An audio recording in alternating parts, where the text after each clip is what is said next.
When it was evening, he took his place with the 12, and while they were eating, he said, "Truly, I tell you, one of you will betray me." They became greatly distressed and began to say to him one after the other, "Surely not I, Lord, surely not I."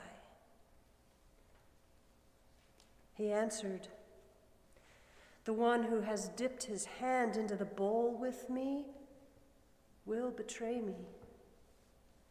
The Son of Man goes as it is written of him, but woe to that one by whom the Son of Man is betrayed. It would have been better for that one not to have been born." Judas, who betrayed him, said, "Surely not I, Rabbi." And he replied, "You have said so."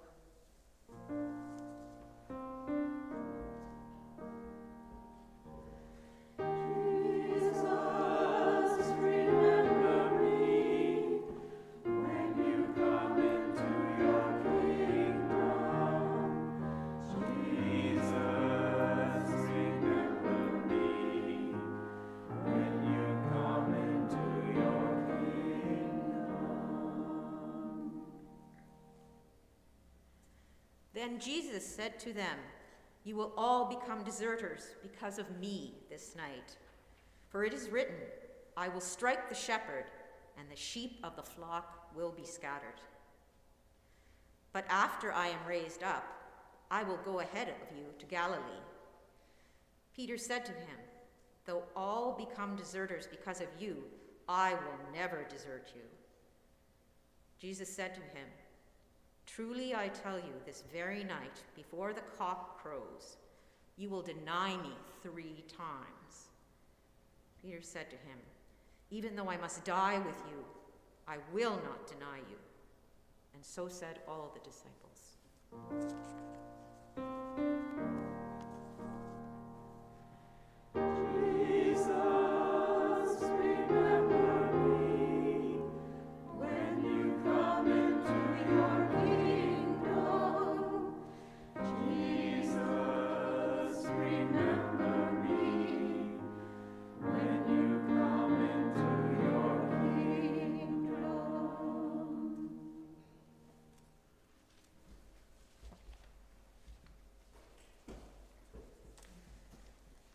Some years ago, I was in Jerusalem, sat in the Garden of Gethsemane, a small garden with huge olive trees, now fenced in. And I knew this story that I'm about to read. And I sat on a bench wondering, would I have stayed awake for him in his hour of distress? They went to a place called Gethsemane, and he said to his disciples, "Sit here while I pray." He took with him Peter and James and John, and he began to be distressed, even agitated. And he said to them, "I am deeply grieved, even unto death. Remain here and keep awake." Going a little farther, he threw himself on the ground. Can you picture it? And he prayed that if it were possible, this hour might pass from him. He said, "Abba, Father, for you all things are possible. Remove this cup from me. Yet not what I want, but what you want. Thy will, not mine, we say." He came and found them sleeping. And he said to Peter, "Simon, are you asleep? Could you not remain awake for this 1 hour? The spirit indeed is willing, but the flesh is weak." And again he went away and he prayed, saying the same words. And once more he came and found them sleeping again, for their eyes were heavy, and they didn't know what to say to him. He came a third time and said to them, "Are you still sleeping and taking your rest? Enough. The hour has come. The Son of Man is betrayed into the hands of sinners."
While he was still speaking, Judas, one of the 12, arrived.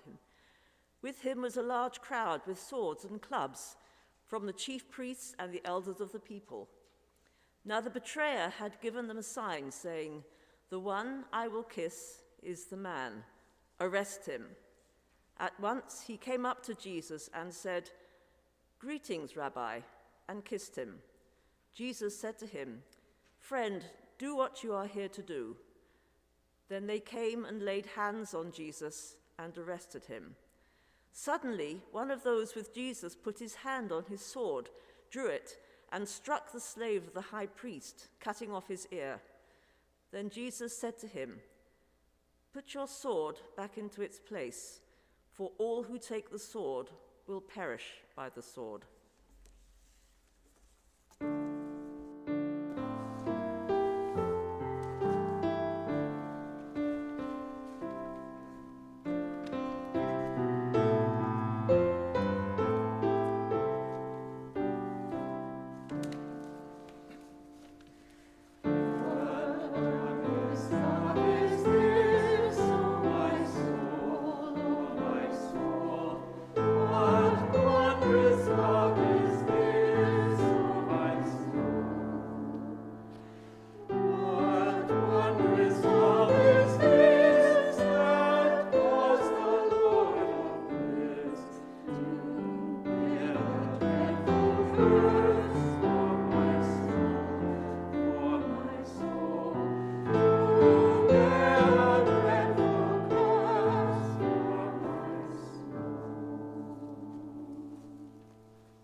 Then they seized him and led him away, bringing him into the high priest's house. But Peter was following at a distance. When they had kindled a fire in the middle of the courtyard and sat down together, Peter sat among them. Then a servant girl, seeing him in the firelight, stared at him and said, "This man also was with him." But Peter denied it, saying, "Woman, I do not know him." A little later, someone else, on seeing him, said, "You are also one of them."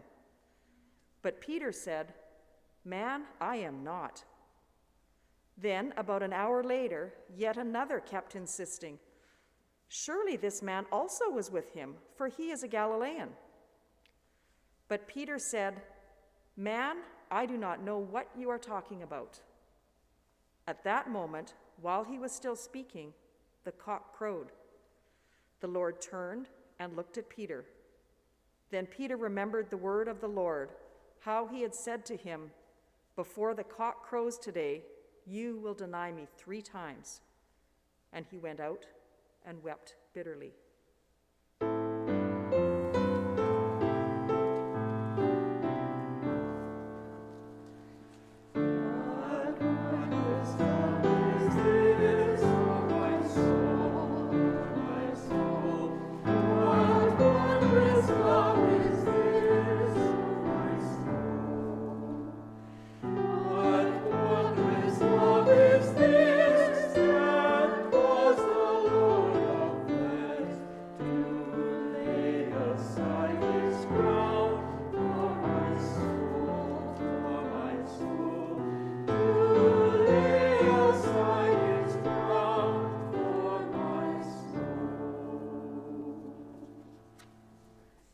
Then Pilate entered the headquarters again, summoned Jesus, and asked him, "Are you the king of the Jews?" And Jesus answered, "Do you ask this on your own, or did others tell you about me?" Pilate replied, "I am not a Jew, am I? Your own nation and the chief of priests have handed you over to me. What have you done?" Jesus answered, "My kingdom is not from this world. If my kingdom were from this world, my followers would be fighting to keep me from being handed over to the Jews. But as it is, my kingdom is not from here." Pilate asked him, "So you are a king?" Jesus answered, "You say that I am a king. For this I was born, and for this I came into this world, to testify to the truth. Everyone who belongs to the truth listens to my voice." I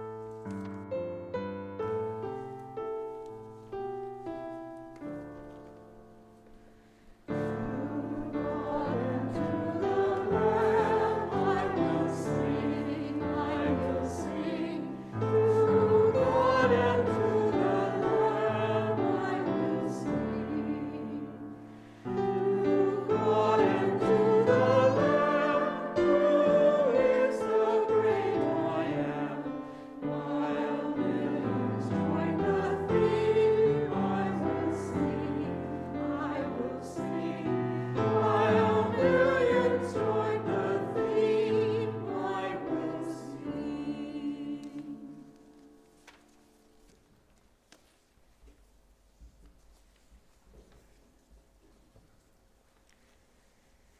Now the chief priests and the elders persuaded the crowds to ask for Barabbas to be released and to have Jesus killed. The governor again said to the crowd, "Which of the two do you want me to release for you?" And the crowd said, "Barabbas." And Pilate said to them, "Then what should I do with Jesus, who is called the Messiah?" And all of them said, Crucify him! Crucify him! And then he asked, "Why? What evil has this man done?" But they shouted all the more, Crucify him! Crucify him! So when Pilate saw that he could do nothing, but rather that a riot was beginning, he took some water and washed his hands before the crowd, saying, "I am innocent of this man's blood. See to it yourselves." Then the people as a whole answered, "His blood be on us and on our children." So Pilate released Barabbas for them, flogged Jesus, and then handed him over to be crucified.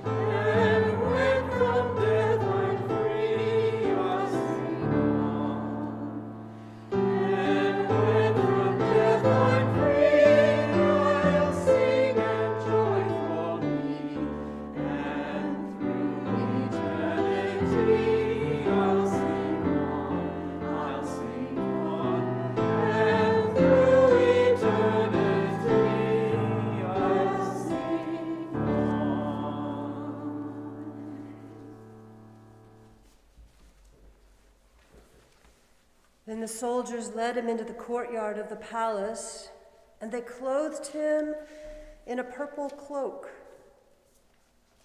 And after twisting some thorns into a crown, they put it on him, and they began saluting him. "Hail, King of the Jews!" They struck his head with a reed, and they spat upon him and knelt down in homage to him. And after mocking him, they stripped him of the purple cloak and put his own clothes back on him. Then they led him out to crucify him.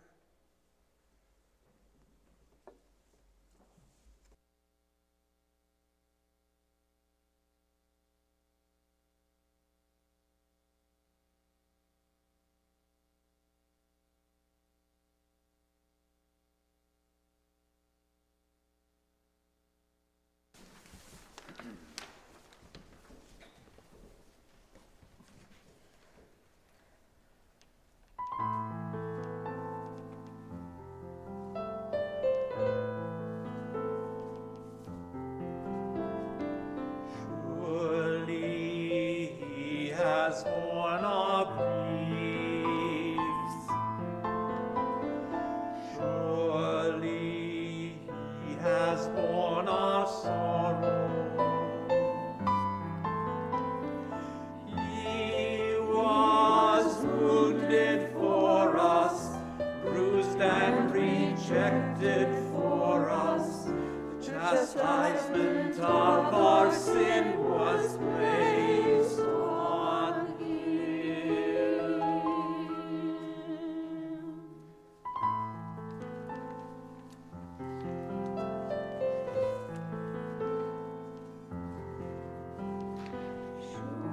Surely he has borne our griefs. Surely he has borne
It was now about noon, and darkness came over the whole land until 3 p.m, while the sun's light failed.